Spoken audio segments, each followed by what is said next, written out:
The remaster of Castle of Illusion starring Mickey Mouse is a fantastic little platformer, but did they have to do Canadians so dirty by representing us like this?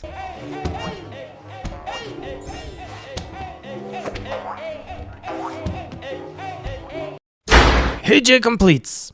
Welcome friends to Hey J Completes, where I go through a game and get every achievement possible for it. I don't get to do this very often, so I'm very happy to share progress and what this game is all about if you've not heard of Castle of Illusion starring Mickey Mouse. So to get started, I just want to talk quickly. This is a remaster of a classic game that was featured on the Sega Genesis.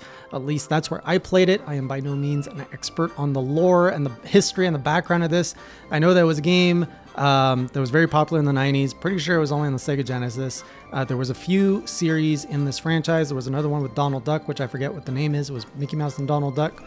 And then it was remastered about 10 years ago. And there was a whole weird kerfuffle around this being available on the storefront. Because I remember when I bought this game, the remastered version, it was being delisted and people were freaking out because this was at the time that people were starting to get worried about games only being available as a digital only. And sure enough, this one was taken off the stores. Now, it's available again on most platforms, which is the good news. If you do want to play this, you can. Personally, I played it on Steam. There were 12 achievements to be had, and this is the perfect little introductory game if you want to kick back, play a game, and actually complete it in one sitting. It is totally doable because I've completed it in 5 hours, 100%. All 12 achievements. So what Mickey Mouse, or what Castle of Illusion is, it's a 2D platformer with very basic, like you're pretty much going to be jumping on everything. And from time to time, you can pick up projectiles, which you can throw. This game is absolutely oozing with charm. And I would love to hear the perspective of someone who is younger experiencing this game, because this game was designed at the time when Mickey Mouse was kind of going through a renaissance in the 90s, and Mickey Mouse and his friends. And so me, as someone who grew up in the 90s, this game speaks to me a lot, like just Mickey Mouse's character, his design, the world. It's very classic Disney / Mickey Mouse, and just playing it is a treat. It's charming. Even the levels are designed around themes you would find in the Mickey Mouse shows. There's 5 different levels. So you start off in the forest. You always start off in a green thing. Like, it's always a green world, the first world in any platformer. So there's a forest, there's a toy room, which is also fun.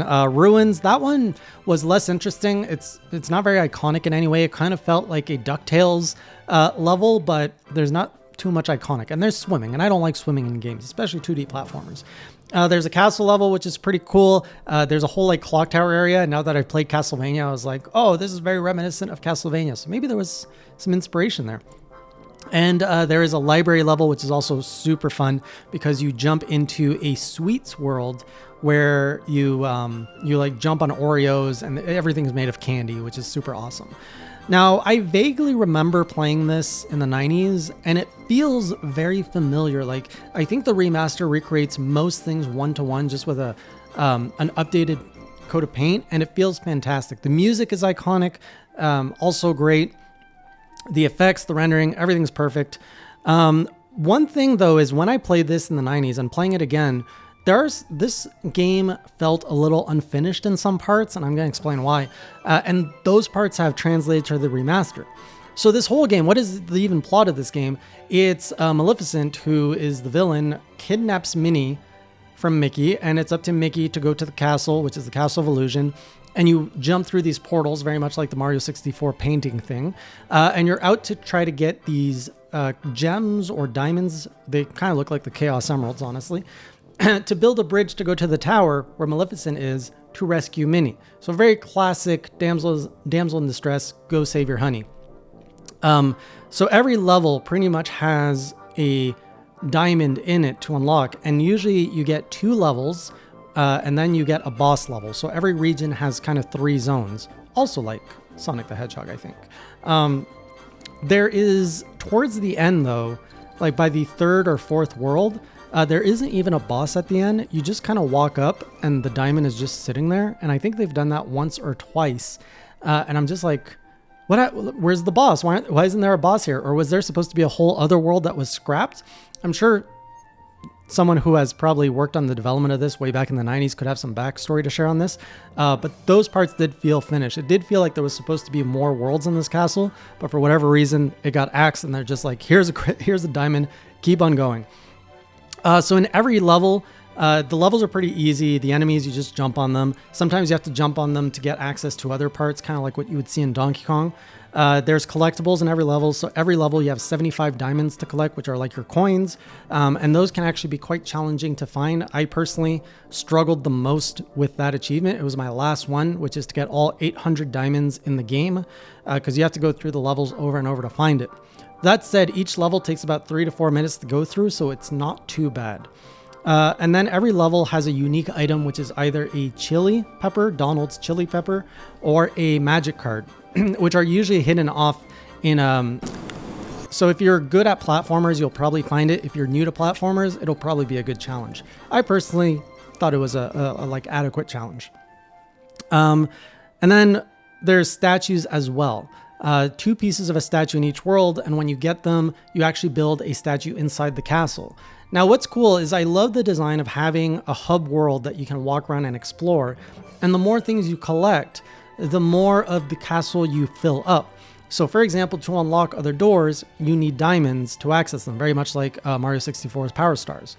If you get the statue pieces, you get statues of the bosses that appear throughout the castle. If you collect more and more of the diamonds, you start getting concept art, which are paintings in the castle. So you're slowly like building up your castle, which is an element I absolutely love. Now, if you actually collect the unique items like the chili and the cards, you get to swap out Mickey's costumes. There's a few different optional costumes you can swap Mickey with. So everything has like a very small aesthetic reward, which is nice because it kind of gives you that incentive to do it. And if you don't want to, you don't really miss out on anything. So getting through all of those worlds, all those bosses, eventually unlocks the final section with a boss, which is pretty like nerve-wracking if you're new to platformers. I found it was pretty challenging. I actually died on the final boss. It's kind of a multi-phase boss that keeps pushing the difficulty higher and higher. I remember it being really hard on the Sega. I don't think I ever actually won. I don't remember. I never actually owned it. This would be a game I would always rent over the weekend. It was like perfect because it's not too long of a game. So anyways, yeah, if you can beat that final challenge, you will then win the game, unlock a trophy. Most of the trophies you will naturally get as you are, I call them trophies, but they're achievements on Steam. You will naturally get them if you just progress through the story. The real challenges come from collecting everything. So finding all of the chili peppers and the cards, the statue pieces and the diamonds, that'll probably take you more time to complete. And then there's a specific achievement, which is bounce on 7 enemies, which you can only do, as far as I know, at one place in the game. And that actually requires some skill where you have to line up enemies and then actually bounce on them 7 times in a row, which can be kind of hard, but it's not the hardest achievement by any means. And then when you get all that, you get the perfect little medal on your Steam account.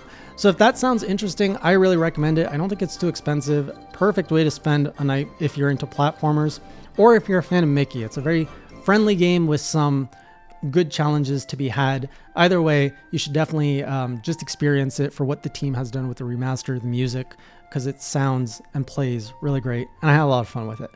So I'll see you hopefully on another Hey Jay Complete soon. It takes me a while to complete a game, so I'm not sure when that will be. But I will see you then. And until next time, keep it classy.